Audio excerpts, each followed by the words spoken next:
lakle Inspector Tayai Ahan mamaktada Inspector Tayai tabiribasing James Hairujamna taram nokchobugulena ikoknona khurumjari ngasi su puduna laksari Inspector Tayai Chanipan suba tangkak 800 ngasi gi tangkak asisu Inspector Tayai gi wari paring asibu nuksibibasing dama ngayak awa pothana ba madi miyam gi puning loksing oinena ba semjaba dugumba tangkak amani ababa sing loksin minas fattabadi nakanda thaminasi tabishi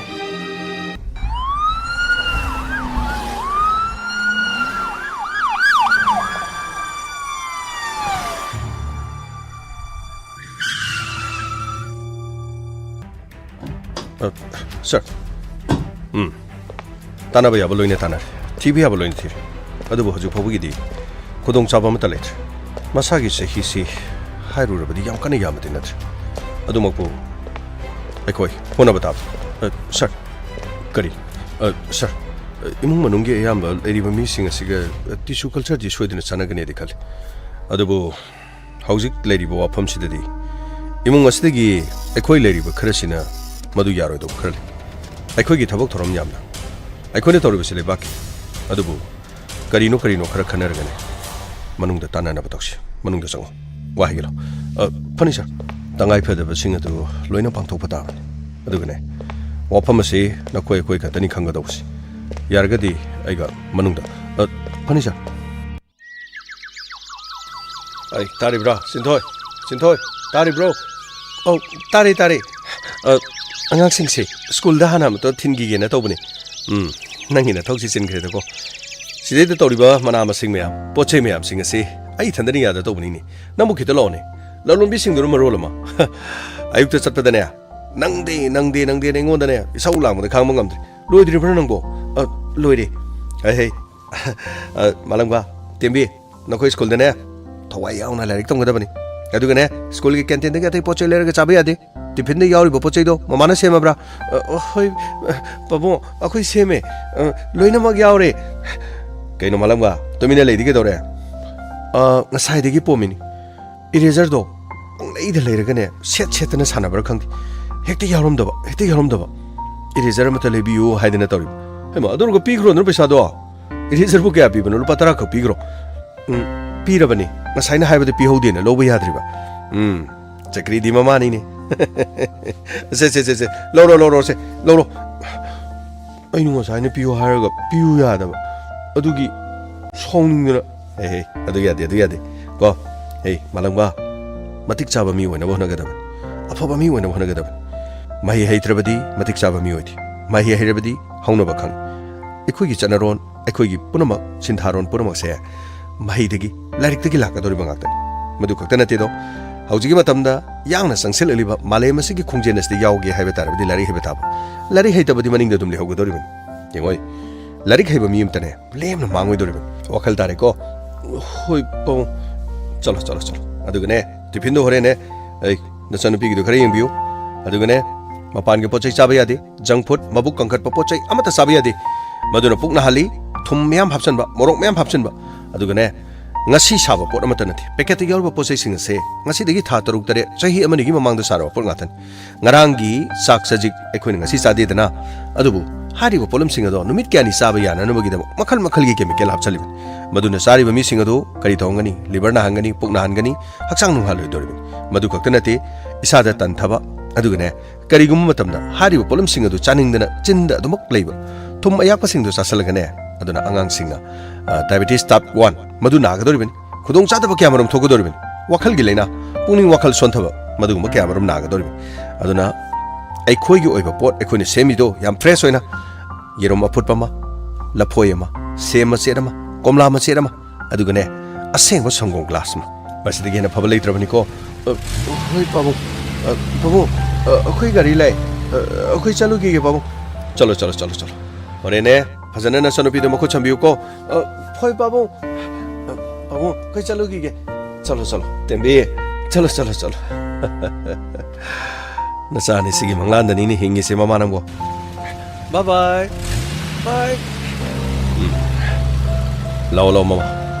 alu sing se loina tan thogane loina khunjan bi dedana le amta khunna ba tawsi moi tamo ai isa se puksil leng bra kino ma tawi kari kidori haino ayo ma yamna leng e pukse kino ma tawi ai kino ni sindoi kidori kino mo ayo ma hai kari no ni hai amta khulu ni kana lei to sidia as yum chisu kana amta lei bana tin tawri se oh kino to dori sibo hai chingkai tamo kai dori amta laune tamo kai dori yung ne na ti masi lengu tin ma tawi na torga wan thabra kino ma tawri ni tamo ai khang ma gamde tamo pukse tamo siri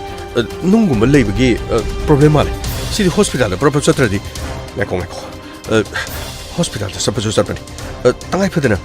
hauju hujigi first aid pin na tamo first aid education ati phat loksalgo hospital ne hida ma kapagane daklone la kinu ma kapaga habushi yaidana amta sanaba toksi tam atu dinang chalo ane kadai digino ma sidigi pakasana hoide gire no moigi bhendur kenu ma amta waina bamtu toro hui tamo sile biramo ai gari doi purga laksargi chalo khartro sindoi khara phara ha khara phara tamo khang ngamdi saisida tungi yang len si mapa siga sai gi ningong mapa si de ayo ngai ko se ngai tung khau se gari pure lai chingke ju lai se pakasana gi ben pure lai lo tamo lo ka khana bu to si tamo kai chene mo ko je pa ne se pakasana gari do hospital yong no bam to chasi tamo hospital ji karam da chatoi no private saladi phani tamo sadubo sidi hojik sarkar gi de saladi timing sidi loina jam tawduna leirani aduga tamo sarkar da hojik salaju ultrasound lo je an ma thairani ultrasound lo je sarkar da di hojik yaiga yadiga du tawdi ga rakani tamo kamai tawni sidi karom da sakani private hospital chakadra private sapadu di pesadi yamgani ne kamai tawni khudi health insurance ki sur karim ta leiti tamo health insurance adu thangai sene yaw gram pe yaw draga di tamo adu gi pesa adu di la ama da lupa lising kun kaktani tamo huji kamai to tamo pesa nuksa di pesa budi khara leini yam kana hin natras tamo adu radi private hospital da salasira private su khara hongwa private atai leiro de jala private hawrukta ngari gumba tamo ngarang na elambi de sapada ama khakti urami karino tharik hospital hebra geno madu dekte sangjalasi mo pharese amore huji sarkar gi hospital de sarpedi tamo sarkar gi hospital di oiroi mi ultrasound lobo khotpa adu toba sidi phat lo tho kari no yeng hidak to ka ko doni mi kai de huji sarkar de adu gi khudong jab lei bisu natana kaino ne hasibo makhui gi free da ultrasound ate test to gi free de makhal yang khai yai ga na haibu di tamo adu wari do khangdre kadai de yari no nawai khare yai hai yade mechin yai ga yade ga doctor lai ga lakte ga yabu yadra su tamo hauji hatu to thabuk se di tamo ai di private hospital de chanani tamo du sune maming lebo hospital sing de saladi khudung cha da bi tamo hauji ki tharik hospital do hane ta chang yengas aduga yaraga di kaino tanar ga yadra ga mu mathang yeng lor phari chalo se hida khana ka pasu kapna no chalo chingkai se back se no pa se oi tamo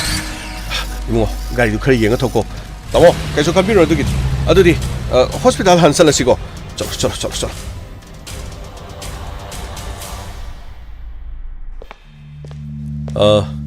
hojiki patient gi miyo sing yawi bro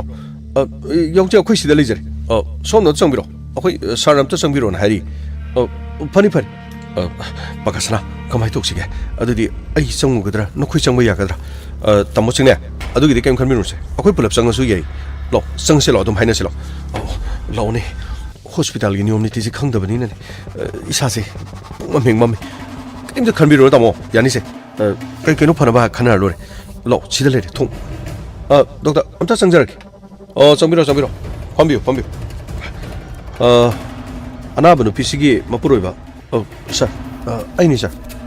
songi ming du kari sir chingle na ba aduga anabanu pisina sir sintoi ha ba sir ultrasound gi report chi ma tungina magi si ulcer na bani aduna ulcer sina mongonda leng ba khotba torpa aduga sigi jaga si yengyo chaini yekchari se sigi jaga si da tangaga lariba sigi saruk che masi lokthok to biyadre adu masi khutak to operation tawdragadi hida guli na di yaro hauji ki te koina mongonda injection kaptana magi chaina si phanana bana madu kapki bedigi ni ma gyan ta lais yam nunga je doctor doctor na magi awa chaina kon bi ba doctor hauji ekhoi kari tawjagan hauji ki di magi apom si lokthok tragadi magi lengba thinba sing hal etana dum hogani aduna maram orga yaraga di operation si ngasi numidang wairam masi pangthopa madu natragadi khudong tiba thokpi aduna yari ba makai khara thuna operation si tawbada imung manungi senthumna kayam khudong chagadorino kayam charudorino madu su khangjaning sir senpham sibu kayamu changadobna sir senpham se khoi gi hospital si nauna hangmagi khara offer khar piri haiba tare ni ko atopa private hospital di hariba senpham si hidak langthak thadan operation charge kakta da lupa lising marfu changan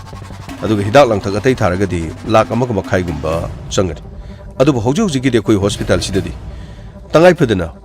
lupa lising ni phu gumba madu leiraga di irai laina thabuk se dum gyal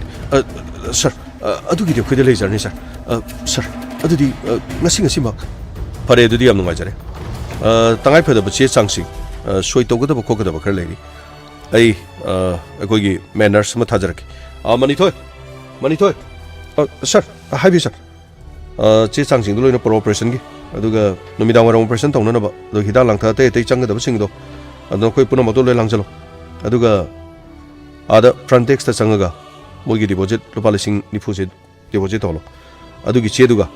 aduga magi stay soi togada ba sing soi tolo se chiler funny sir yam sing adudi mapanda thoga funny sir wafam mamata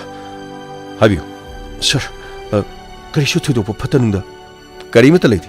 madugi khanbiru matam sana mafam asda lai base masina khwadi pharaban aduga akoina tawjagador bise dongi loina bigi punchi kan gador yaraga di kitang thuna funny sir angaksa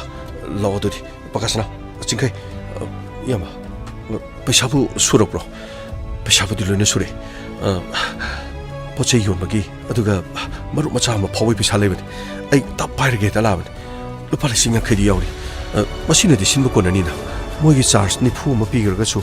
aduga tarasina te te chaba thokpa khotpa numit kharani lebagi yama adugi de loina konani da kaim wa biru ni yama adudi yama mogi che chang asida soi to bai du yama soi to rosilo hoi lo chasilo lo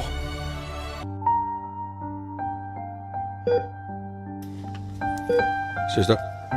sir number 13 silly sir hey yam pajana to godam ni ko pani sir yare patient ki heartbeat sir 85 okay yare adudi makoi family da pause pigro pani sir ai solution ki ko pani sir patient gi mi yobi bro sister haibiyo sister kari kaishu thodo ba tawtre operation mai pal oh yam nungari sister adudi ma unajaba hauji makti unaba nungai ro horeng ha lerga ekoi pau pijaraki chikai pakasna operation mai pa heri sidagi di natai madu lengbu timna naba loina pharani ko tamo sini paisa nangam deba kaimta leitabani tamo atop hospital salamadi paisa tap tai logo dawni tamo mafam se lakpani tamo sidadi am changdri tamo ano hospital oibegin nungari pakasana nangna haibirak tanane atopu do ram labadi thona paisa ji changada bajan ado chingkai nang yumda pakasana ga salamagira tamo karigina tamo smai toro horin yumdagi chainjang to khara thonga nang purga lo sidadi moi private ki che thongbam leitaba male ado angang ani desu school dagi loksalo haidana ne ai mingonda di pau haikraban adu angang sin yumda leirabra kari ki togi dino khoi niam tu yengo ba adu ne tangai phedrabadi hore ngaktang angani desu purga lo adu na khoi muk satkina ba phari tamo dudi ai khoi chalu ki ge dudi pakasna नंगी पैसा दोसे करी पैसा no तमो अस अमता काय खोसे फर कम तला खोसे हयें आई लोक थब दमु पैसा दु अदमु कोन लो लो रे के दोर के तमो फरे फरे फरे चिंखाई अंगानी दुसु खरने अमति येंग बिरमु कोना तमो आई पुनो म येंग जरकी अदुगा चाइन सांग दु पुरगा ई दुम लाक जरकी होरेंग हाले रगदी सोइदन मकी डॉक्टर नसु उनबगी कौरानी फरे फरे अदुदी नखुनी गाक्तंग सथोरो अंगानी दुसु येंग जन बोइन फरे तमो दुदी अखोई गाले अंगांग सिंग दु पुरगा लाक जरकी तमो फरे फरे चलो को दुदी फजना अंगांगनी दो अखोई लेतबसने इपा पा खलमनी फरे फरे तमो अदुदी अखोई चचरुगी लोय चचिलो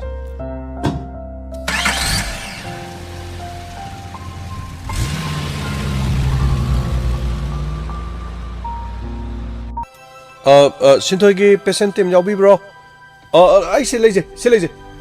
सोनो टेलिंग सेंबिरो फनी फनी पेशेंट ग्यान तारे ngakhtang unaba yaran yam kuina di unabi bi yaroi ko ngakhtang gin phani phani adudi kadomda yani yani somda jang jambiro sida lere sonda sika sida yam kuina di gano to bi yade matam no bi yadre ko ngakhtang unabi raga phatna thopira kadaban phani phani jambiro jambiro hoi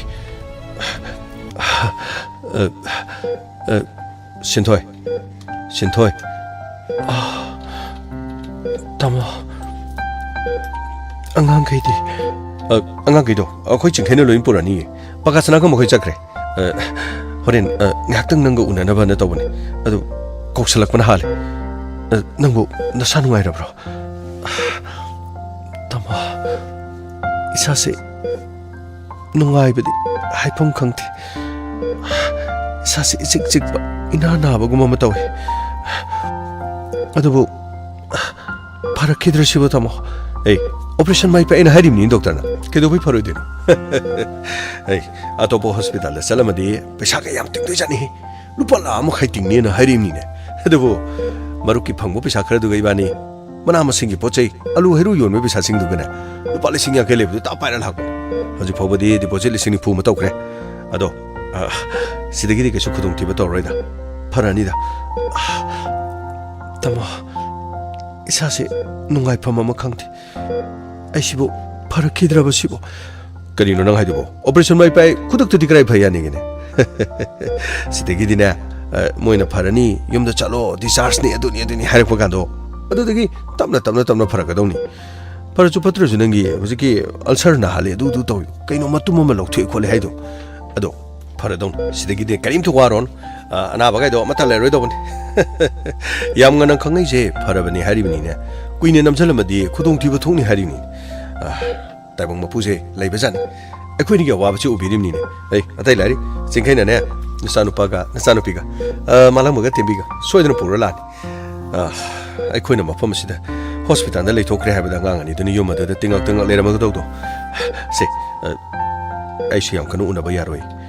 ngahalergane nang gyan taraga phajana una dongni na haibani adu kuina lebi yaroi jo haiba ko adu nang kari saning ba phaugi kari mata chaning ba phauti mogi sidaida glucose ya liba kholiba kapi singse machine oira mal adu tamo ai sinungai phamam di khangdi sase ai yana ba sibo pharadu jalo pharani mi kari no sinthoi no hospital ni mi sa kari no si veterinary gi nati ne sa hospital ni mi laing pham ni sa kari no nang jibo tamo topira se tamo horeng ale ga mu unabira se pare tholage ei ai thogi ge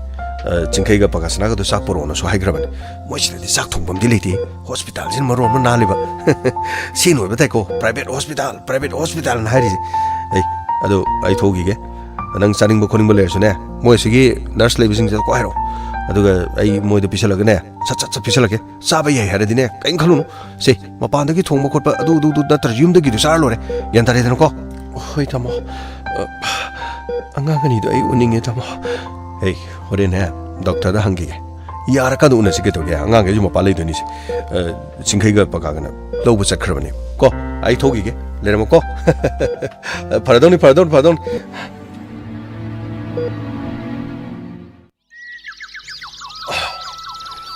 पोचै ma'am सिदी लोइसम ngамद्रेदना नान मकै hospital दा लेरुबगी लोइ लोरमे नाकन जिगी हवाई थराक सिदी द अमेरिकन पी थाब सिदी ꯀꯅꯥꯒꯤ ꯏꯕꯣ ꯆꯧꯈꯣꯏꯒꯤ ꯁꯟ ꯃꯌꯥꯝꯗꯣ ꯑꯃꯠꯇ ꯐꯥꯖꯟꯗ꯭ꯔ ꯃꯥꯜꯂꯦ ꯂꯣꯏ ꯆꯥꯊꯣꯛꯑꯒ ꯂꯩꯔꯝꯃꯤ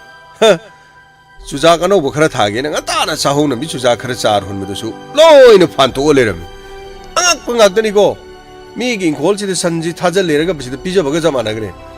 ꯏꯪꯈꯣꯜꯁꯤ ꯃꯅꯥ ꯃꯁꯤꯡ ꯈꯔ ꯇꯥꯟꯅꯔꯁꯤ ꯊꯕꯛ ꯁꯨꯅꯔꯁꯤ ꯊꯕꯛꯁꯤ ꯁꯨꯔꯒ ꯄꯩꯁꯥ ꯇꯥꯟꯅꯔꯁꯤꯕꯨ ꯌꯥꯗꯦꯅꯦ ꯃꯁꯤꯗꯩꯗꯕ ꯑꯉꯛꯄ ꯉꯥꯛꯇꯅꯦ ꯇꯥꯏꯕꯆꯧꯁꯤꯅ ꯇꯧꯔꯤꯁꯤ ꯇꯥꯃꯣ ꯀꯩꯗꯧꯔꯤ ꯆꯤꯡꯈꯥꯏ ꯏꯇꯩꯃꯗꯣ ꯃꯁꯥ ꯏꯅꯨꯡ ꯅꯨꯡꯉꯥꯏꯇꯦꯅ ꯉꯁꯥꯏꯗꯤ ꯁꯨꯝ ꯍꯥꯏ ꯂꯩ ꯀꯔꯤꯅꯣꯅꯦ ꯍꯥꯏꯁꯤꯕꯣ ꯑꯣꯄꯔꯦꯁꯟꯁꯤ ꯇꯧꯔꯕ ꯃꯇꯨꯡꯁꯤꯗ ꯃꯁꯥ ꯏꯅꯨꯡ ꯅꯨꯡꯉꯥꯏꯇꯦ ꯍꯥꯏꯔꯤꯁꯤꯕꯨ ꯑꯣꯄꯔꯦꯁꯟ ꯇꯧꯈꯤꯕꯗꯤ ꯐꯅꯃꯛ ꯀꯨꯏꯔꯦ ꯅꯍꯥꯟ ꯅꯣꯡꯃꯁꯨ ꯆꯦꯛꯑꯞ ꯂꯥꯛꯑꯣ ꯍꯥꯏꯗꯅ ꯆꯠꯂꯨꯔꯦ ꯀꯩꯁꯨ ꯇꯧꯗꯦ ꯑꯗꯨꯝ ꯍꯥꯏ ꯊꯥ ꯑꯃ ꯈꯔ ꯍꯦꯜꯂꯕꯁꯤ ꯐꯥꯎꯕꯗ ꯍꯧꯖꯤꯛ ꯐꯥꯎꯕꯗ ꯃꯥꯒꯤꯁꯤꯕꯨ ꯐꯠꯇ꯭ꯔꯤꯁꯤꯕꯨ ꯃꯅꯨꯡꯗ ꯀꯔꯤ ꯀꯛꯊꯠꯄ ꯂꯦꯟꯊꯠꯄ ꯇꯧꯈꯤꯕꯗꯨꯅ ꯑꯣꯏꯁꯟꯕ ꯈꯣꯠꯄ ꯋꯥꯠꯂꯤꯖꯥꯠꯂ ꯃꯁꯤꯕꯨ ꯀꯔꯤꯒꯤꯅꯣ ꯃꯁꯤꯕꯨ ꯑꯁ ꯍꯥꯏꯐꯝ ꯈꯪꯗ꯭ꯔꯦꯅ ꯑꯩꯈꯣꯏꯅ ꯈꯪꯕ ꯊꯕꯛ ꯅꯠꯇꯦꯅꯦ ꯇꯥꯃꯣ ꯑꯩ ꯄꯀꯥꯁꯅꯥꯗꯣ ꯑꯩ ꯀꯧꯔꯛꯑꯒꯦ ꯉꯥꯏꯍꯥꯛꯇꯪ ꯍꯣꯁꯄꯤꯇꯥꯜꯗꯨꯗ ꯄꯨꯔꯒ ꯀꯔꯤꯅꯣ ꯍꯥꯏꯕꯗꯨꯃ ꯍꯪꯗ꯭ꯔꯒꯗꯤ ꯑꯇꯩ ꯃꯁꯤ ꯃꯁꯥ ꯅꯨꯡꯉꯥꯏꯇꯕꯗ ꯅꯠꯇꯦ ꯐꯔ ꯍꯥꯏꯕ ꯑꯃꯁꯨ ꯌꯥꯎꯔꯦ ꯀꯃꯥꯏꯅ ꯇꯧꯁꯤꯒꯦ ꯇꯥꯃꯣ ꯐꯔꯦ ꯑꯗꯨꯗꯤ ꯑꯩꯁꯨꯅꯦ ꯀꯥꯔꯛꯑꯒꯦꯁꯦ ꯅꯪ ꯄꯀꯥꯁꯅꯥꯗꯣ ꯀꯧꯔꯣ ꯑꯗꯨꯒ ꯍꯣꯁꯄꯤꯇꯥꯜꯗ ꯆꯠꯂꯒꯅꯦ ꯀꯔꯤꯅꯣ ꯑꯔꯣꯏꯕ ꯑꯝꯇꯗꯤ ꯐꯖꯅ ꯉꯥꯡꯅꯔꯁꯤ ꯐꯔꯦ ꯇꯥꯃꯣ ꯑꯗꯨꯗꯤ ꯑꯩ ꯄꯀꯥꯁꯅꯥꯗꯨ ꯀꯧꯔꯛꯑꯒꯦ ꯑꯩ ꯐꯔꯦ ꯑꯩꯈꯣꯏꯒꯤ ꯏꯅꯦꯗꯣ ꯑꯉꯥꯡꯁꯤꯡꯗꯨ ꯁ꯭ꯀꯨꯜ ꯍꯜꯂꯛꯄꯒꯅꯦ ꯑꯉꯥꯡꯁꯤꯡꯗꯨ ꯈꯔ ꯌꯦꯡꯉꯣꯅ ꯍꯥꯏꯔꯝꯃꯣꯀꯣ ꯐꯔꯦ ꯇꯥꯃꯣ ꯑꯩ ꯍꯥꯏꯔꯝꯃꯒꯦ ꯄꯀꯥꯁꯅꯥꯗꯣ ꯍꯥꯟꯅ ꯀꯧꯔꯒꯦ ꯇꯥꯃꯣ ꯈꯤꯇꯪ ꯊꯨꯖꯟꯕꯤꯔꯣ ꯇꯥꯃꯣ ꯐꯔꯦ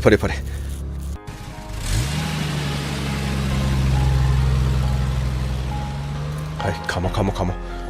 ꯂꯥꯎꯅꯦ ꯑꯉꯥꯡꯆꯥ ꯅꯇꯩ ꯃꯁꯤꯕꯨ ꯍꯥꯟꯅ ꯄꯨꯊꯒꯗ꯭ꯔꯥ ꯉꯥꯏꯈꯣ ꯇꯥꯃꯣ ꯍꯥꯟꯅ ꯆꯪꯉꯒ ꯗꯣꯛꯇꯔꯗ OPD ꯍꯥꯟꯅ ꯆꯦ ꯀꯛꯄ ꯈꯣꯠꯄ ꯑꯃ ꯇꯉꯥꯏꯐꯗꯕ ꯑꯃ ꯂꯩꯕꯅꯤ ꯑꯗꯨ ꯍꯥꯟꯅ ꯆꯪꯉꯁꯤ ꯂꯥꯛꯑꯣ ꯑꯁꯤꯗ ꯃꯣꯏ ꯃꯤ ꯈꯔ ꯂꯩꯔꯦ ꯑꯁꯤꯗ ꯑꯝꯇ ꯍꯪꯉꯨ ꯑꯁ ꯃꯣꯏꯁꯤꯒꯤ OPDꯒꯤ ꯇꯤꯀꯦꯠ ꯀꯛꯐꯝꯁꯤꯁꯨ ꯃꯤ ꯌꯥꯝ ꯆꯤꯜꯂꯤꯅꯤ ꯁꯣꯝꯒꯤꯗꯣ ꯃꯤꯡꯗꯣ ꯑꯝꯇ ꯍꯥꯏꯕꯤꯌꯨ ꯁꯅꯥꯇꯣꯝꯕꯤ ꯍꯥꯏꯕꯅꯤ ꯁꯅꯥꯇꯣꯝꯕꯤꯒꯤ ꯀꯔꯤ ꯌꯦꯡꯕꯤꯒꯗꯕꯅꯣ ꯑꯩꯒꯤꯗꯤ ꯃꯤꯠ ꯅꯨꯡꯉꯥꯏꯇꯕꯒꯤꯅꯤ ꯁꯤꯒꯤ ꯔꯨꯝ ꯅꯝꯕꯔ 86ꯁꯦ ꯆꯪꯕꯤꯔꯣꯀꯣ ꯁꯤ ꯆꯦꯁꯦ ꯄꯥꯏꯕꯤꯔꯣꯁꯦ ꯃꯊꯪ ꯏꯕꯨꯡꯉꯣ ꯑꯩ ꯉꯁꯥꯏꯗꯤ ꯂꯦꯞꯆꯕꯅꯤꯅꯤ ꯏꯕꯨꯡꯉꯣ ꯑꯩꯒꯤꯁꯦ ꯍꯥꯟꯅ ꯑꯝꯇ ꯇꯧ ꯑꯁ ꯀꯔꯤꯅꯣ ꯃꯦꯟꯃꯥꯟ ꯑꯃ ꯇꯥꯗꯦ ꯀ꯭ꯌꯨ ꯂꯩꯕꯤꯔꯤꯗꯣ ꯀ꯭ꯌꯨꯗ ꯑꯗꯨꯝ ꯂꯦꯞꯄꯤꯌꯨ ꯀꯩꯗꯧꯕꯒꯦ ꯅꯠꯇꯦ ꯀꯔꯤꯅꯣꯕ ꯇꯧꯕꯤꯔꯤꯁꯤꯕꯣ ꯄꯨꯔꯥ ꯍꯤꯌꯥꯡ ꯇꯥꯟꯅꯕꯒ ꯆꯞ ꯃꯥꯟꯅꯈ꯭ꯔꯦ ꯅꯠꯇꯦ ꯑꯍꯥꯟꯕꯗ ꯐꯖꯅ ꯂꯦꯞꯄꯤꯌꯣ ꯑꯗꯨꯅꯗꯤ ꯑꯩꯈꯣꯏ ꯀꯛꯄ ꯉꯝꯃꯔꯣꯏꯀꯣ ꯁꯤꯗꯤ ꯌꯥꯔꯣꯏꯕ ꯁꯤꯗꯤ ꯏꯕꯨꯡꯉꯣ ꯑꯩꯈꯣꯏꯒꯤꯁꯦ ꯁꯣꯝ ꯗꯣꯛꯇꯔ ꯆꯦꯛꯑꯞꯀꯤ ꯁꯣꯝꯗ ꯉꯥꯡꯅꯉꯩꯗ ꯁꯣꯝ ꯑꯃꯨꯛ ꯇꯧꯁꯜꯂꯕ꯭ꯔꯥ ꯁꯣꯝ ꯁꯥꯏꯗ ꯆꯠꯄꯤꯔꯣ ꯁꯣꯝꯒꯤꯗ ꯑꯁ ꯅꯣꯏꯁꯨ ꯈꯔ ꯇꯧꯅꯦ ꯇꯧꯕ ꯀꯩꯗꯧꯔꯒꯦ ꯁꯣꯝꯗ ꯂꯣꯏ ꯊꯣꯝꯖꯤꯟꯗꯅ ꯂꯩ ꯑꯁ ꯌꯥꯗ ꯇꯧꯅꯤꯍꯦ ꯃꯤꯁꯦ ꯊꯣꯝꯖꯤꯟꯕꯒꯤꯅꯤ ꯀꯩꯅꯣꯅꯦ ꯑꯁ ꯏꯅꯥꯎ ꯑꯩꯈꯣꯏꯁꯦ ꯏꯃꯥꯔꯖꯦꯟꯁꯤꯅꯤ ꯋꯥꯔꯧꯕꯤꯕ ꯌꯥꯗꯦ ꯗꯣꯛꯇꯔ ꯎꯅꯖꯒꯗꯕꯅꯤ ꯗꯣꯛꯇꯔ ꯀꯅꯥꯅꯣ ꯗꯣꯛꯇꯔ ꯃꯥꯂꯦꯝ ꯗꯣꯛꯇꯔ ꯃꯥꯂꯦꯝꯒꯤ ꯑꯣꯏꯔꯗꯤ ꯎꯄꯥꯏ ꯂꯩꯔꯣꯏ ꯀꯩꯅꯣ ꯍꯥꯏꯕꯤꯔꯤꯁꯤꯕꯣ ꯋꯥꯔꯧꯕꯤꯕ ꯌꯥꯗꯦ ꯃꯥꯗꯤ ꯁꯤꯡꯒꯥꯄꯨꯔꯗ ꯇ꯭ꯔꯤꯞ ꯑꯃꯒꯤ ꯆꯠꯈ꯭ꯔꯤ ꯑꯗꯨꯒ ꯃꯥꯒꯤ ꯃꯐꯝ ꯑꯗꯨꯗ ꯑꯩꯈꯣꯏꯒꯤ ꯗꯣꯛꯇꯔꯁꯤꯡꯁꯨ ꯇ꯭ꯔꯦꯟ ꯇꯧꯕ ꯆꯪꯉꯤꯗꯅ ꯑꯗꯨꯅ ꯑꯅꯧꯕ ꯈꯨꯠꯁꯨ ꯈꯨꯠꯂꯥꯏ ꯄꯥꯡꯈꯠꯄ ꯈꯣꯠꯄ ꯇꯧꯕꯒꯤꯅꯤ ꯃꯣꯏꯒꯤ ꯑꯩꯈꯣꯏ ꯁꯣꯝꯗ ꯍꯥꯏꯔꯒ PG ꯇꯧꯕ ꯀꯩꯗꯣ ꯑꯗꯨꯒꯤ ꯇꯥꯏꯞꯇꯅꯤ ꯃꯄꯥꯟꯂꯣꯝꯗ ꯃꯣꯏ ꯇ꯭ꯔꯦꯅꯤꯡ ꯑꯃꯈꯛꯀꯤ ꯆꯠꯈꯤꯕ ꯈꯔ ꯂꯩꯔꯒ ꯃꯥ ꯁꯣꯏꯗꯅ ꯂꯥꯛꯑꯅꯤ ꯃꯥ ꯂꯥꯛꯄ ꯃꯇꯝꯗꯨꯗ ꯌꯦꯡꯕꯤꯒꯗ꯭ꯔꯥ ꯑꯗꯨ ꯅꯠꯇ꯭ꯔꯒ ꯑꯇꯣꯞꯄ ꯍꯣꯁꯄꯤꯇꯥꯜꯗ ꯆꯠꯄꯤꯒꯗ꯭ꯔꯥ ꯀꯝꯗꯧꯕꯤꯒꯅꯤ ꯀꯔꯤꯅꯣ ꯍꯥꯏꯁꯤꯕꯣ ꯅꯣꯏꯒꯤ ꯍꯣꯁꯄꯤꯇꯥꯜꯁꯤꯗ ꯃꯉꯣꯟꯗ ꯂꯥꯌꯦꯡꯕꯅꯤ ꯃꯉꯣꯟꯗ ꯑꯣꯄꯔꯦꯁꯟ ꯇꯧꯕꯅꯤ ꯑꯗꯨ ꯄꯦꯁꯦꯟꯁꯦ ꯐꯠꯇꯕꯗꯒꯤ ꯇꯉꯥꯏꯐꯗꯅ ꯃꯥꯒ ꯎꯅꯅꯤꯡꯕꯒꯤꯅꯤ ꯃꯍꯨꯠ ꯑꯣꯏꯔꯒꯁꯨ ꯑꯇꯣꯞꯄ ꯂꯩꯕꯤꯗ꯭ꯔꯣ ꯋꯥꯔꯧꯕꯤꯕ ꯌꯥꯗꯦ ꯊꯥꯔꯤꯛ ꯍꯣꯁꯄꯤꯇꯥꯜꯒꯤꯗꯤ ꯑꯩꯈꯣꯏ ꯍꯥꯟꯅꯗꯒꯤ ꯆꯂꯥꯏꯔꯛꯄ ꯍꯣꯁꯄꯤꯇꯥꯜ ꯑꯃ ꯅꯠꯇꯦ ꯑꯗꯨꯅ ꯍꯧꯖꯤꯛꯀꯤꯗꯤ ꯑꯩꯈꯣꯏ ꯗꯣꯛꯇꯔꯁꯤ ꯑꯋꯥꯠꯄ ꯈꯔ ꯂꯩ ꯑꯗꯨꯒ ꯍꯥꯏꯔꯤꯕ ꯗꯣꯛꯇꯔ ꯃꯥꯂꯦꯝ ꯍꯥꯏꯔꯤꯁꯦ ꯃꯥꯅ ꯁ꯭ꯄꯦꯁꯤꯌꯦꯂꯤꯁ ꯑꯣꯏꯕꯅꯤ ꯑꯗꯨꯅ ꯃꯥꯗꯤ ꯃꯄꯥꯟꯗ ꯆꯠꯈꯤꯕꯅꯤꯅ ꯑꯩꯈꯣꯏ ꯈꯨꯗꯣꯡ ꯆꯥꯖꯗ꯭ꯔꯦ ꯍꯥꯏꯖꯕꯅꯤ ꯋꯥꯔꯧꯕꯤꯕ ꯌꯥꯗꯦ ꯑꯇꯣꯞꯄ ꯍꯣꯁꯄꯤꯇꯥꯜꯗ ꯑꯣꯏꯔꯁꯨ ꯆꯠꯄꯤꯕ ꯌꯥꯅꯤ ꯀꯩꯅꯣꯅꯦ ꯍꯥꯏꯁꯤꯕꯣ ꯄꯀꯥꯁꯅꯥ ꯆꯤꯡꯈꯩ ꯀꯩꯅꯣ ꯍꯧꯖꯤꯛ ꯇꯧꯒꯗꯣꯏꯁꯤꯕꯣ ꯑꯁ ꯇꯥꯃꯣ ꯇꯩꯃꯁꯤꯅ ꯄꯦꯔꯦ ꯍꯥꯏꯔꯤꯕ ꯃꯑꯣꯡꯁꯤꯒꯗꯤ ꯀꯃꯥꯏꯅ ꯇꯧꯅꯤ ꯁꯤꯗꯤ ꯑꯇꯣꯞꯄ ꯍꯣꯁꯄꯤꯇꯥꯜꯗ ꯆꯠꯄꯅ ꯐꯗꯧ ꯃꯥꯜꯂꯦ ꯑꯝꯇ ꯉꯥꯏꯕꯤꯀꯣ ꯍꯧꯖꯤꯛꯀꯤꯗꯣ ꯗꯣꯛꯇꯔ ꯃꯥꯂꯦꯝꯒꯤ ꯍꯥꯏꯕ ꯅꯠꯇ꯭ꯔꯣ ꯃꯥꯅꯤ ꯀꯔꯤ ꯇꯧꯕꯤꯈꯤꯕꯅꯣ ꯃꯥꯒꯤꯁꯦ ꯑꯜꯁꯔꯒꯤ ꯑꯩꯈꯣই ꯁꯔꯨꯛ ꯑꯃ ꯂꯧꯊꯣꯛꯈꯤꯕ ꯑꯗꯨꯗꯤ ꯁꯨꯃꯥꯏꯅ ꯇꯧꯕꯤꯔꯣ ꯗꯣꯛꯇꯔꯁꯤ ꯉꯁꯤ ꯅꯨꯃꯤꯠ 4-5 ꯂꯩꯔ ꯂꯥꯛꯑꯅꯤ 4 ꯂꯩꯔꯒ ꯑꯌꯨꯛꯇ ꯂꯥꯛꯄꯤꯔꯣ ꯁꯤꯗꯩꯗ ꯄꯨꯡ 9ꯗ ꯑꯗꯨꯒ ꯁꯤꯗ ꯇꯤꯀꯦꯠ ꯀꯛꯄꯤꯔꯒ ꯄꯨꯡ 8ꯗꯒꯤ ꯗꯣꯛꯇꯔ ꯔꯥꯎꯟꯗ ꯌꯦꯡꯕ ꯌꯥꯅꯅꯕ ꯑꯗꯨꯃꯥꯏꯅ ꯇꯧꯔꯁꯤꯀꯣ ꯁꯣꯝꯒꯤꯗꯣ ꯆꯪꯖꯕꯤꯔꯣꯅꯦ ꯑꯁ ꯃꯌꯥꯝꯁꯦ ꯀꯩꯅꯣ ꯋꯥꯈꯜ ꯑꯝꯇ ꯇꯥꯗ꯭ꯔꯦ ꯇꯧꯔꯤꯁꯦ ꯃꯌꯥꯝ ꯀ꯭ꯌꯨꯗ ꯂꯩꯕꯤꯌꯨ ꯀꯩꯗꯧꯔꯒꯦ ꯑꯁ ꯅꯠꯇꯦ ꯀꯃꯥꯏꯅꯅꯣ ꯁꯤꯕꯣ ꯁꯤ ꯑꯣꯏꯔꯗꯤ ꯀꯃꯥꯏꯅ ꯂꯥꯌꯦꯡꯗꯣꯏꯅꯣ ꯃꯤ ꯃꯌꯥꯝꯁꯦ ꯈꯤꯇꯪ ꯇꯧꯊꯣꯛꯄꯤꯁꯦ ꯑꯩꯈꯣꯏ ꯁꯦꯀ꯭ꯔꯦꯇꯔꯤꯗꯣ ꯀꯥꯏ ꯆꯠꯈ꯭ꯔꯒꯦ ꯁꯤ ꯑꯝꯇ ꯈꯔ ꯇꯧꯊꯣꯛꯂꯣꯁꯦ ꯑꯁ ꯃꯌꯥꯝ ꯈꯤꯇꯪ ꯇꯧꯁꯤ ꯃꯌꯥꯝ ꯑꯁ ꯄꯀꯥꯁꯅꯥ ꯀꯃꯥꯏꯅ ꯇꯧꯅꯤ ꯇꯧꯔꯤꯁꯤꯗꯤ ꯅꯇꯩꯃꯒꯤ ꯐꯤꯕꯝ ꯑꯁꯤꯒ ꯑꯁ ꯇꯥꯃꯣ ꯈꯪꯗ꯭ꯔꯦꯅꯦ ꯇꯧꯔꯤꯁꯦ ꯗꯣꯛꯇꯔꯗꯨ ꯃꯄꯥꯟꯗ ꯆꯠꯊꯣꯛꯈꯤ ꯍꯥꯏꯁꯦ ꯃꯣꯏꯁꯨ ꯇ꯭ꯔꯦꯅꯤꯡ ꯇꯧꯕ ꯈꯣꯠꯄ ꯑꯇꯩ operation ki kari ge dum surgery ki jima panda sarbejan tamo du sidi maji numi mari ni mu khang ba yar di be as nga ko amtane mai mara ta singjalam ta hangji los kari no as to bom khang dres lo singji los wait tamo kai no da yam no kui di bo ai si do ne me ai ka bai to di no khang as 신도이 doctor 좀 마리니 레가 라크니 하리 가만히 똑시게 뭐 담아 에이디 놈이 마리니 가이 뭔가 말어 아토포 호스피탈 로레서 까리노 카라 영간 세바 에이 그놈 또 오래바 로 바카스나 로 자실로세 아토포 호스피탈에 살가네 까리노 티 영나 또 실로세 로 카르토시 로세 회담 가급이로 자치 로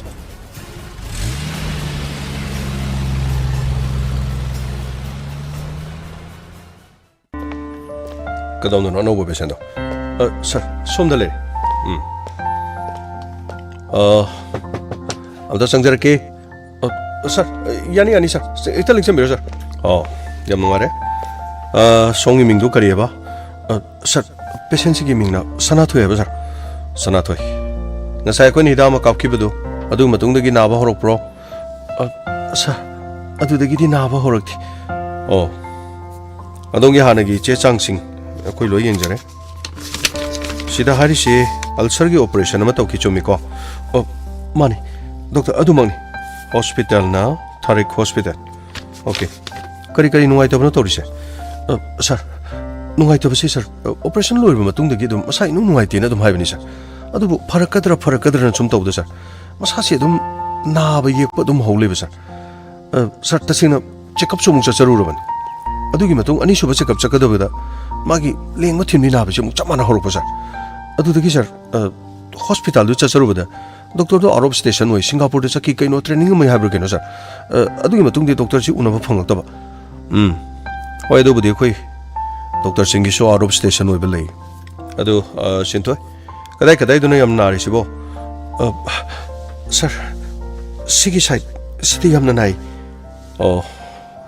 PC police कितंग हागे चके को Hey, sister, pizza kita hai kapiyo. Pani sir. Karino. Sida le riba operation ki sigi dak sidi karino. Sir, operation tau ki bagi. Operation se key hole na tabro. Sir, key hole na ti. Aduga young len lungi side te le list ni kari. Anyway, amore, nangi nari si. स्वाइगी Mopa माने doctor अदुगी मपाने यारे समाय तौसे सोंगी मिंगदो sir Chinglen है sir चिंगले अथुबदा ultrasound म लौना तौसे को अदुगा मदुगी report तुगी मतुंगिना करी लेगे करी सुबे लेगे दु यंगतार तंगाय फदरबदी सीटी स्कैन म सलोगन मदुगा अहान बगी दी अल्ट्रासाउंड जाना तौसे को मसे कितंग थुना तौबिरो अदुगा आई हॉस्पिटल की कंगू सिथाराके अदुगा मासिदगी सोयदना लोबलानी अदुगा अखोगी मनुंगदा अल्ट्रासाउंड के कनो लेबनी टेस्ट तोबन लेबनी को अदु टेस्ट तोबिरो अदुगा रिपोर्ट तो दुम यांगना पिरकन रिपोर्ट तो आई पार मतुंगदा इमो हाइजरके फनी सर अदुदी अखोई मुक थोखिगे मथंगी राउंड चलुगे को सिंथोय कैसु तोरैदा को कोई सोंदा मतुंग चलुगे फनी डॉक्टर करिनो मै थमो 아이기지부 소이를 잘로 소이버 강디 오퍼레이션 또 범제 솜도 상나 레리 뚱놈도 레리 두 또이 하리바 독터나 강모와네 코니 강모와나 테세 시요라디 그노 좀 영자니세 호이 아디디 알트라사운드 게임도 칼루노세 알트라사운드 로블로 바뀌아노 리싱 어마니 계속 야리세 나랑 나네 포체 요르기 베샤 쿠틀로 팔리싱 군머리 mga 야우스 계속 또르세 호이 아디디 모이 밀라네 अल्ट्रासाउंड लोन न बने अदु तोरस तमो अइना मरम मोरगा मथा सारी को तमोस अस्करी मथान होय करिनो ना बे एक पजी सिनी ने अइना रदि नंग तुमि लेकेद्रो जे केम कलुनु से सोना ने सोइदना खोइगी दम तंग आथो पिर दंसे अदुगा ने अखोइनि की फाम दमु थबक सुबा अना मसिंग थाबा नंग याउदो से केम नुगाइते से कुइरो से सिदगी सच तोरगा मु फरदौनि से मोइ मिजिंग दुबो लागतेदा ओ लाइ kayno moigi kayno mi hapa inna basi pur lai stressor ha kari lo ase lo se nang ki piron se hoi tamo tamo ultrasound gi yani yan kakhat pa yani khara kakhala ga thangui kari boita torisi hoi tamo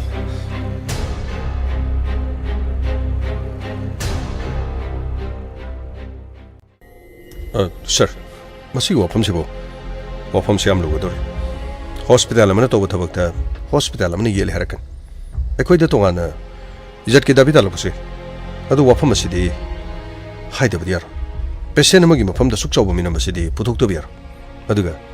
masi achobu geng kupu amagi racket amora masi amarom dani mung manung sidana ulcer gi damakta ni na haraga somna kandu irami film chikadi sir wafam asi hospital le de koina haibagi mahota patient gi team asina hospital du da hand badi kare madu masana ta patient gi team no mokoi da haiba aduga tangai phada basing odudi akoina hairu robne koi gi mathak to court ta soider maki se thara court ta thana rabadi akoi su tangai phada na mafam asida patient amana laga masa gi ana badu yengmuda oiram libi phibam madu akoi su haida biya da sir masi yarga di akoi gi su hospital le kuchen chena basida akoi gi mix thiba nati doctor masidi mix thiba nati doctor gi punsi di mi bukan da natana mi magi haksang da atoppa doctor amana natraga atoppa hospital amana mi adubu minam bataraga di madu gi chokhoi na kan bai basi akhoi gi thong akhoi mi obe akhoi thengna bata aduga masidi de khoina mai pak ta ninga shulero maram di medical gi tonga tonga report sing na loina pangan aseng basing du punamak loina haigan test torokan da loina khangbo igen doctor hari bo pham sida akhoi doin iral sijalaga hari basibu makoina chumna bo ongkhalakpa naiba makoina madu kaidong da chumo aduga anaba magi mafamda hospital gi mina natraga doctor yauna madu ba minam bi ba habasidi khwai digi phataba thabagaman madu ishona suyar phari sar adudi hauji phari doctor hauji makha ta basi ai patient gi tim jinglen haribidu unaraga wafam singa si phongdoraki phari adudi meeting asi matang asida fan as angak bani migi haksang do operation to budabu asibu as kamai to bujana se as thengna janu da mojo thengna khanga dongida si puro maksing ase mathok maram khangdana license phangbo phangdo hospital panga da hangba sing torini sir I am to sangjar ge sir yani sangjam biro single sir kari khudong chada ba sir report kari le rage sir ai gi ni bisibu sir adam nai lengi dum highlights injection kap tar ma bu kya kuina thangudor ge sir single magi layong si khangna bahona bada ekoi punama yamna kana kok thadar aduga nongoda thajaba pir magi na basi soidina para position adubu chinglen wafam am khakti sir kari lerge sir wafam asi nangna dingak pi adubu medical gi report asinadi ekoi de mek sing tal haksang gi part ma yorumdri kari hab sir haksang gi part yogdri sir madudi sir aigi luina bi sinthoi adudi tabung thadoktra nati adugumati hoju pawgi karim talait adubu pibam aduni hena lusalakpadik infection thoktuna magi atopa kidney amada mo hena damage oisalakpa hena soksalapagi pibam mo khak leibasina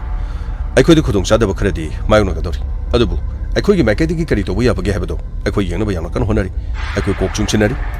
sir adudi magi part yorum drish man oi thamgi kidney lokthokre kari heba sir kidney lokthok phaibadi sir mina kidney fail oiriga heba aduga sir kidney miobagi hakchang da amutu ngai biko miobagi hakchang da kidney ani pal kana gomadi pokpada sumnatagi kidney ama khaweba misiyo kidney si khwaidigi maroiba hakchang gi parman masine khoigi hakchang da yauriba i da tongan ba ising yauriba mase mana samthokpa filter toba aduga i gi isel da ising haibase yawhandaba masi magi mathong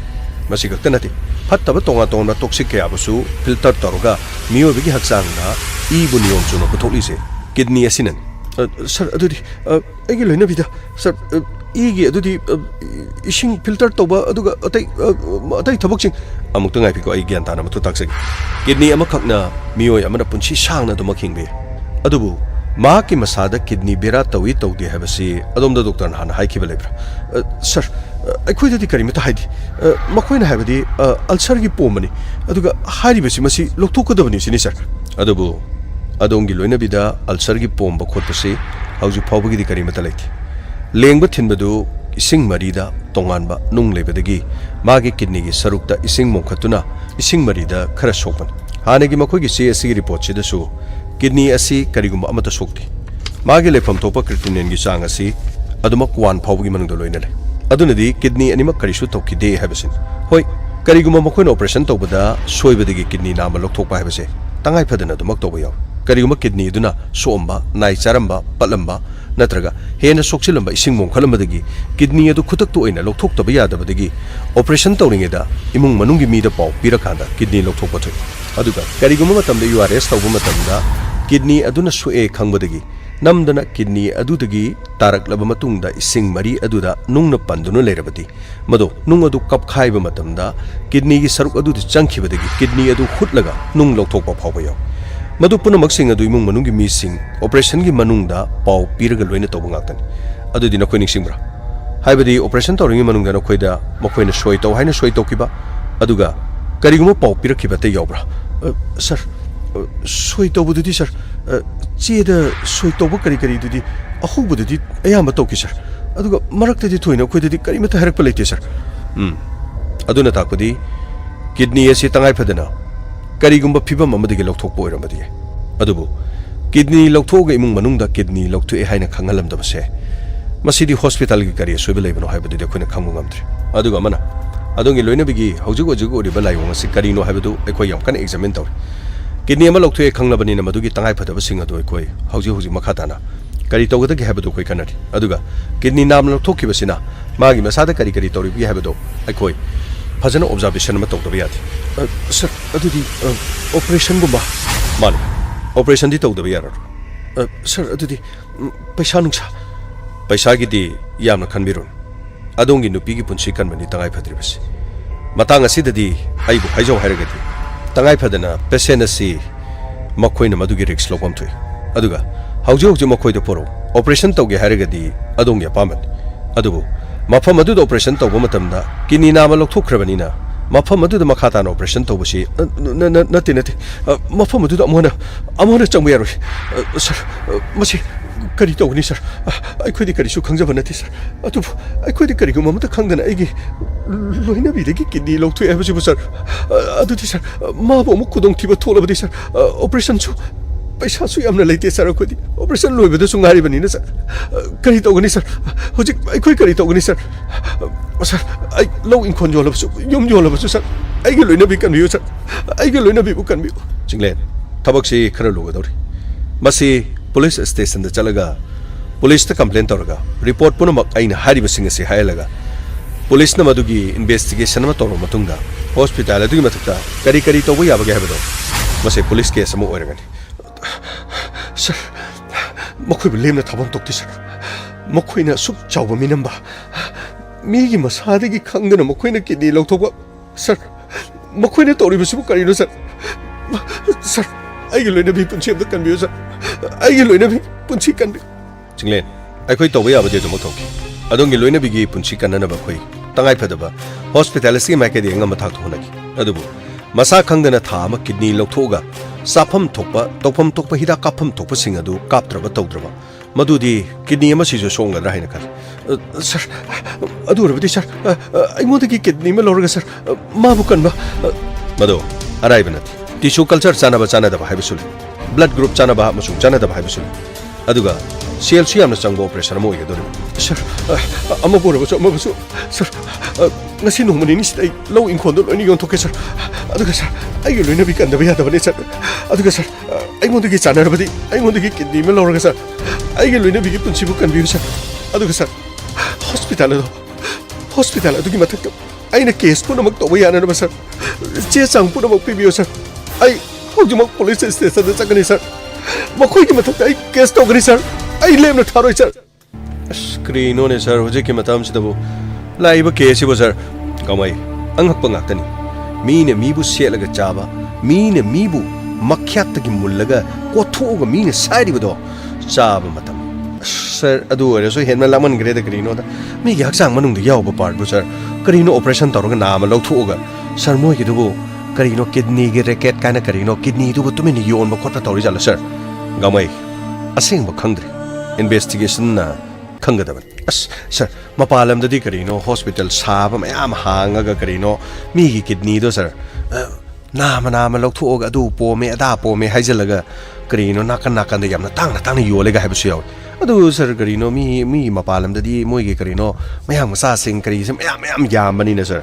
mi se ahum mari manga dum manghan kharga karino mokoi gi kidney ga lok thu ga karino liver ga lok thu ga dum part tu karino faja ba karino moi gi doctor gi pot hap na bado adu gi manung da ha pa ga yon ba khot pa kai so yaw bu ma le ni sir karino khoi sai da so du madu yawra jalo sir gamai punamak sing ase set paisa masik punamak tagin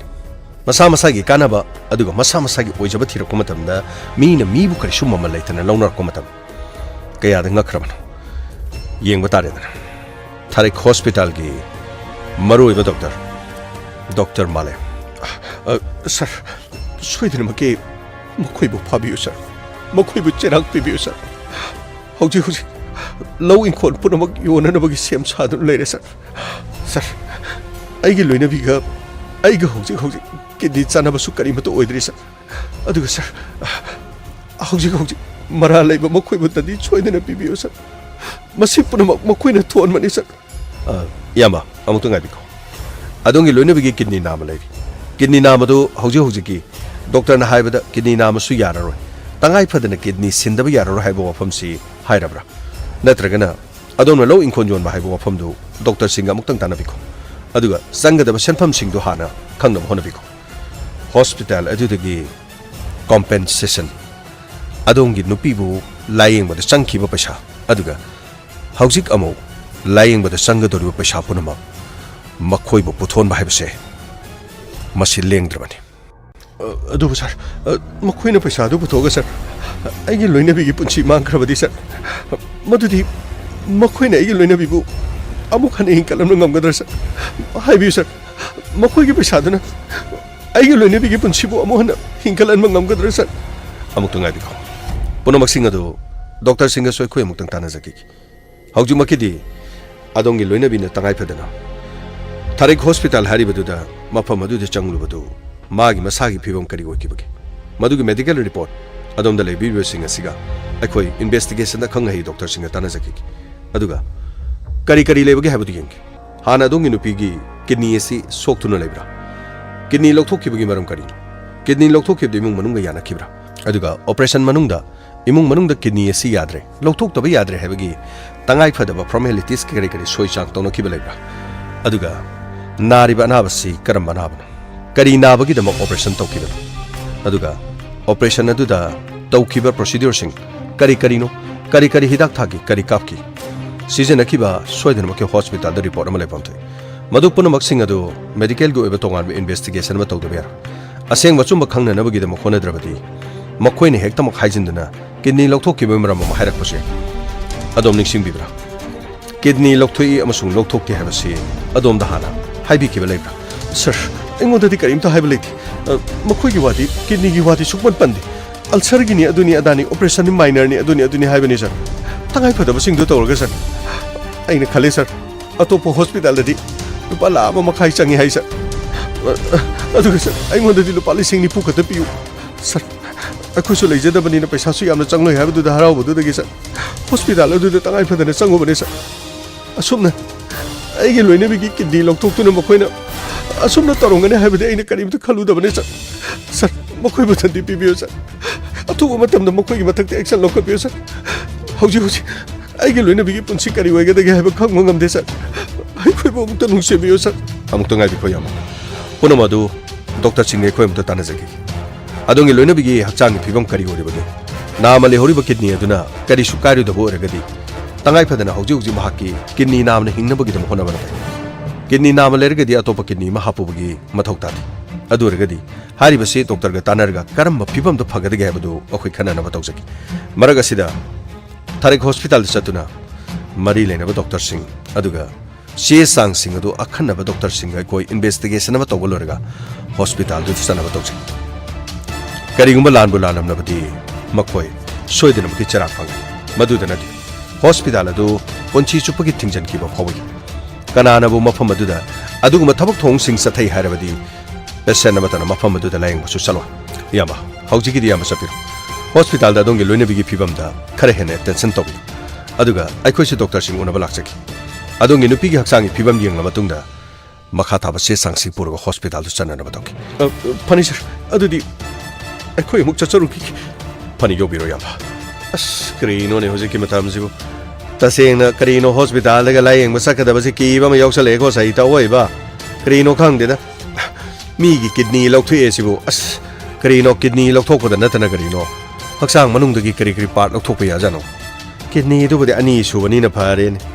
ꯑꯁ ꯑꯃꯈꯛꯇ ꯄꯥꯟꯕ ꯍꯥꯔꯠꯀ ꯂꯧꯊꯣꯛꯈ꯭ꯔꯗꯤ ꯀꯃꯥꯏꯅ ꯇꯧꯅꯤ ꯑꯁ ꯃꯦꯟꯃꯥꯟ ꯇꯥꯗꯦ ꯀꯔꯤꯅꯣ heart ꯀꯥꯏꯁꯤꯁꯨ ꯑꯅꯤ ꯄꯥꯜꯂꯛꯑꯗꯤ ꯐꯗꯧꯅꯤꯅꯦ ꯑꯃ ꯂꯧꯊꯣꯛꯈ꯭ꯔꯁꯨ ꯑꯃꯅ ꯍꯤꯡꯍꯧꯕ ꯌꯥꯏꯗꯅꯀꯣ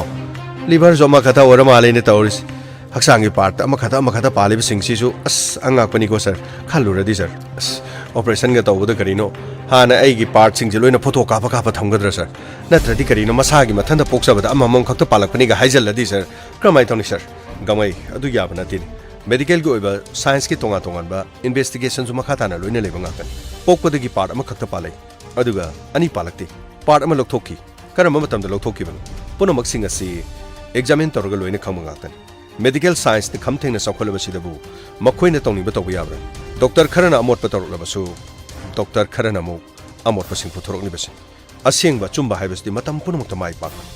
ꯂꯣꯠꯄ ꯌꯥꯕ ꯅꯠꯇꯦꯅꯦ ꯒꯥꯃꯩ ꯑꯁ ꯁꯔ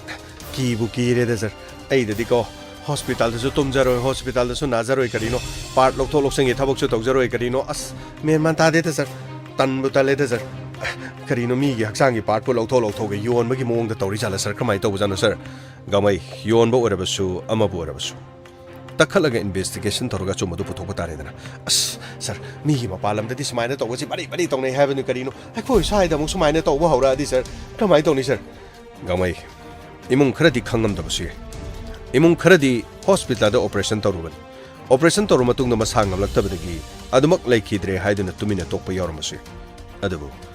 ꯅꯨꯄꯤ ꯑꯗꯨꯅ ꯅꯥꯏ ꯂꯦꯡꯉꯤ ꯊꯤꯜꯂꯤ ꯃꯗꯨꯒꯤ ꯇꯣꯉꯥꯟꯕ ꯍꯣꯁꯄꯤꯇꯥꯜ ꯑꯃꯗ ꯌꯦꯡꯉꯨꯕꯗꯨꯗꯒꯤ ꯑꯁꯦꯡꯕꯁꯤꯡ ꯑꯁꯤ ꯈꯪꯉꯛꯈꯤꯕꯅꯤ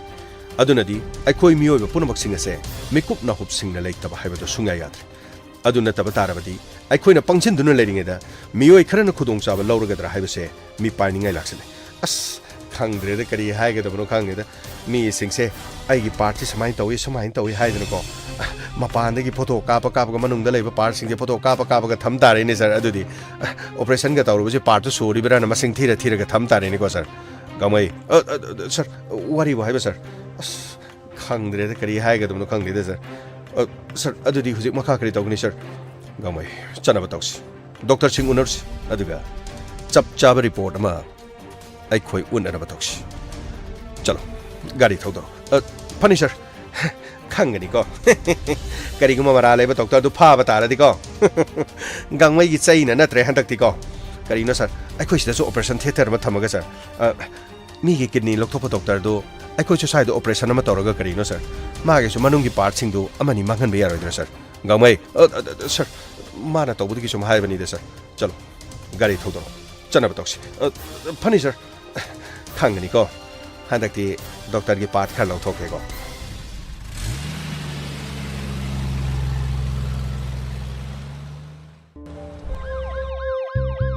Lakle Inspector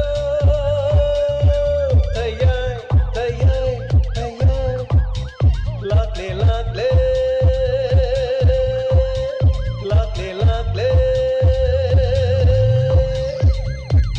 Inspector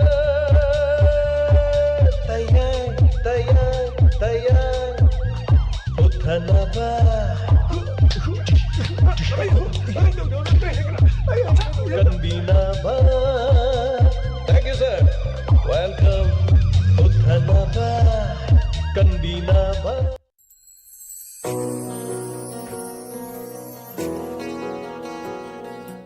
Hanana tagatsuring asigi lantok sariba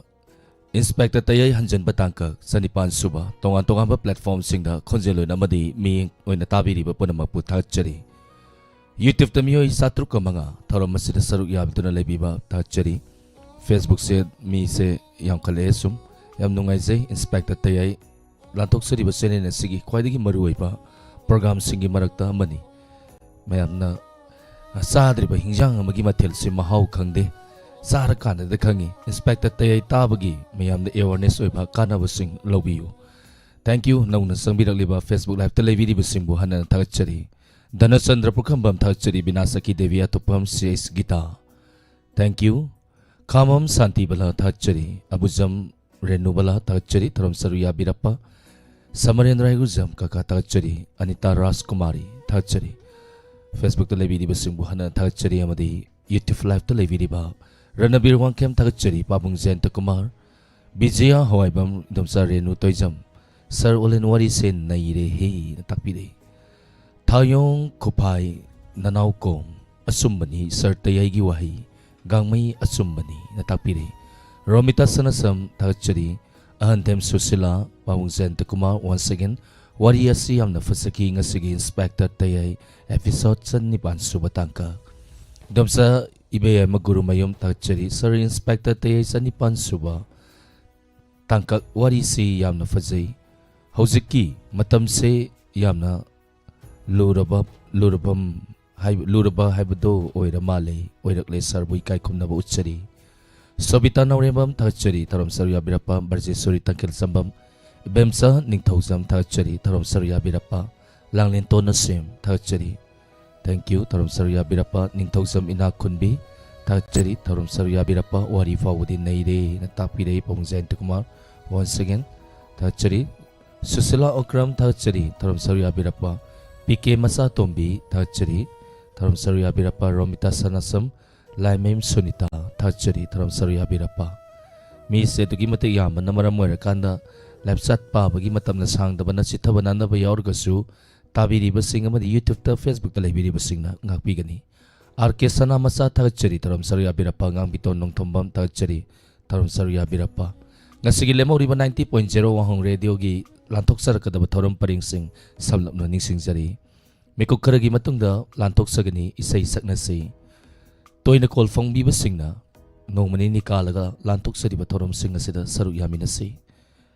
pung tarama thoi sumang kumai sumang lila ngarang tabi kiba lidi sigi gulaf makas tarak patangkak taba phong bigani pung tarama thoi makai late night story taba phong bigani Pung tarani thoi makai 90.0 wahong radio gi oina aroiba thorom lantok sagadoriba Inspector Tayai gi anauba tangka mayam taminase masining asigi sathajarakadaba 90.0 wahong radio gi thorom paring sing loina na TV channel sing di anumak thorom masi sathaduna laijagani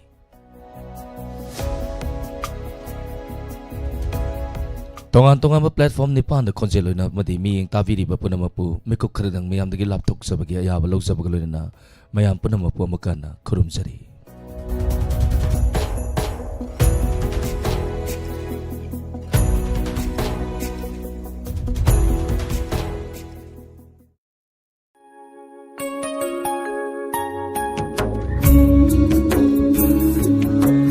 Second Wangjing Tentha AC level 120